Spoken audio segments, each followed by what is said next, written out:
It's September. Summer is vanishing with the shortening days, and the rice fields are about to change yet again. Soon it will be time for the harvest. 3939. 150 days ago, these terrace fields became wetlands as water from the mountains flowed into them. Since then, they have been slowly changing in time with the seasons. As each field was transformed, different species arrived, some swimming, some flying, to take advantage of the changing scene.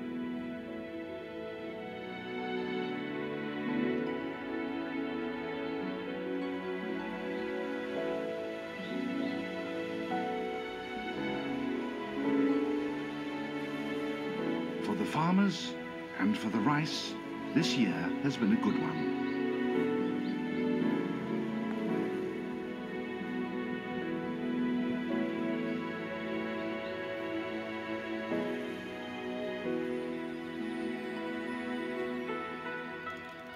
The red dragonfly returns from the mountains to the land where it hatched.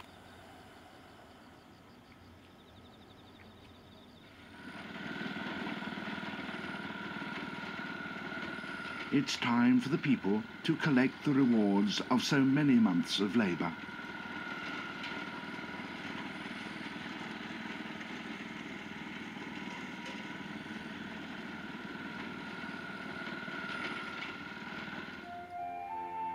As the rice dries in the autumn sun, the air is full of the scent of hay.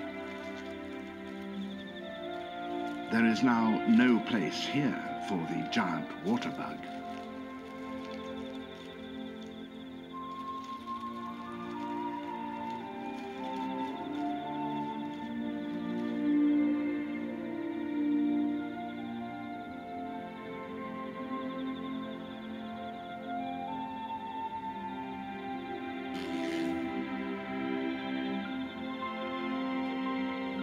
Other insects are also abandoning the drying fields. They take to the wing and fly away in search of the water that they still need.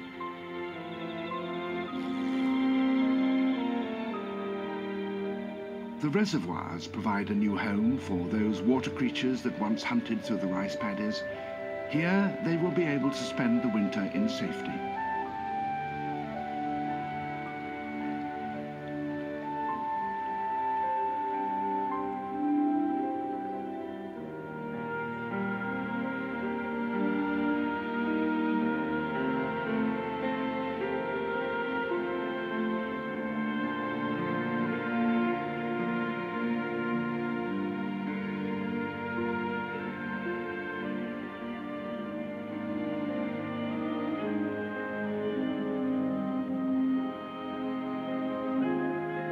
As the land changes colour and the autumn leaves fall to the ground, the pace of life slows.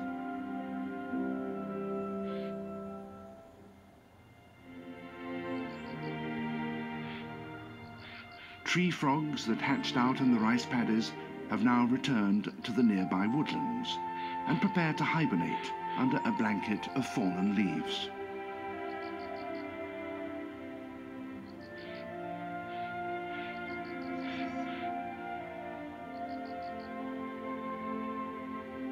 Before the very last puddles disappear from the harvested fields, there is one final act of creation.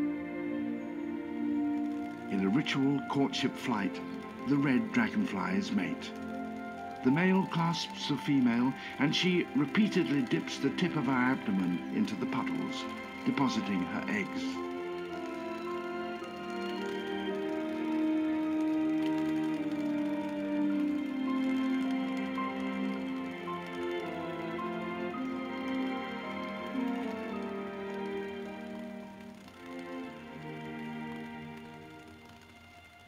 The eggs will remain dormant through the bitter cold of winter.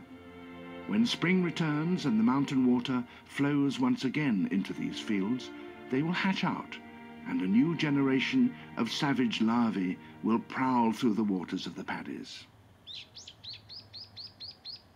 For centuries, persimmon trees have been planted along the rice terraces.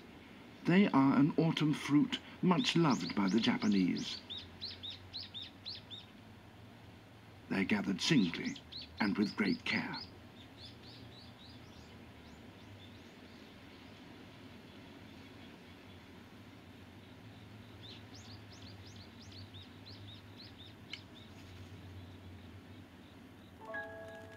The persimmon trees are essential for the many damselflies that now gather around their branches overhanging the rice paddies.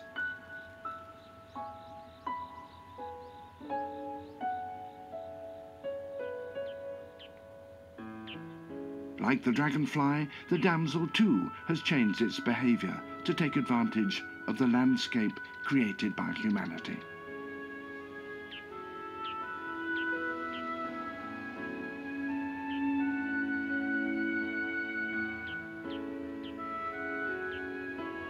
The damselflies lay on these branches, twisting their ovipositors so that their eggs will be placed in safety beneath the bark.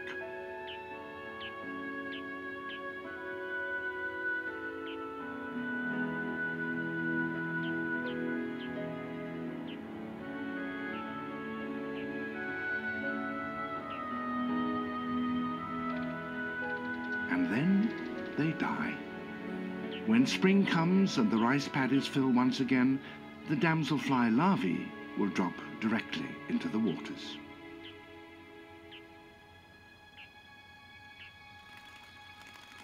In the harvested fields, the dragonflies indulge in a final bout of egg-laying.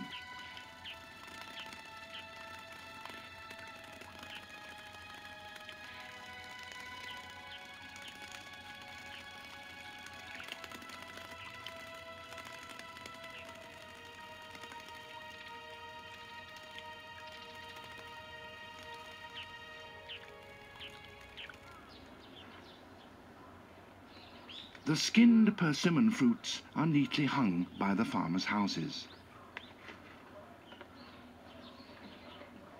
These, carefully dried, used to be a valuable winter food for the people of Satoyama, and also a source of much-needed cash.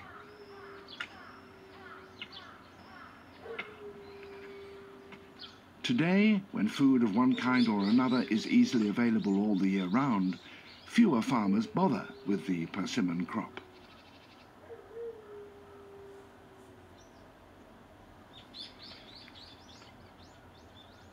Even so, the appearance of the drying fruit, so carefully placed on their racks, is recognized by all Japanese as a sign that winter is fast approaching.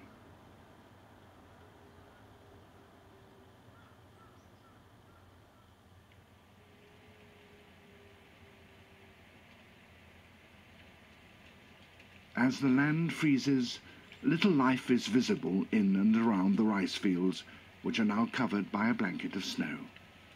Yet there is life there, hidden and quietly waiting for the renewal that will come when the waters return once again with the sun. Winter is also a time of rest for the farmers, for their lives too are, perforce, attuned to the natural rhythms around them.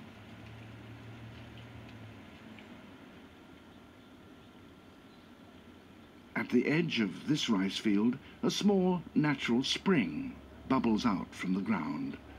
It will remain unfrozen throughout the winter, and at its edge the local people place floral offerings to the gods for this gift.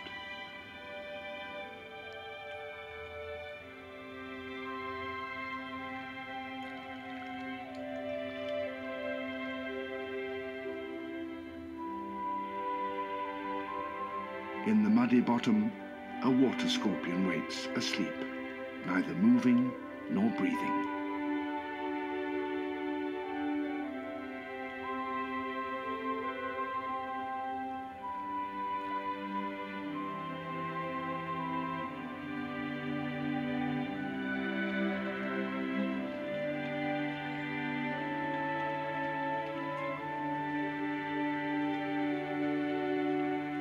Winter settles in.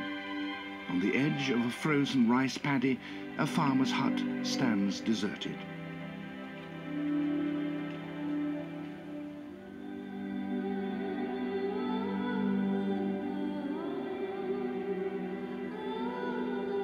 But in a corner, there is a reminder of the spring that will come.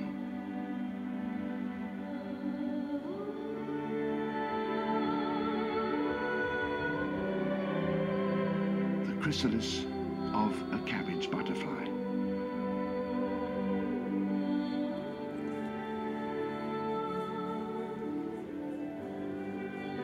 February.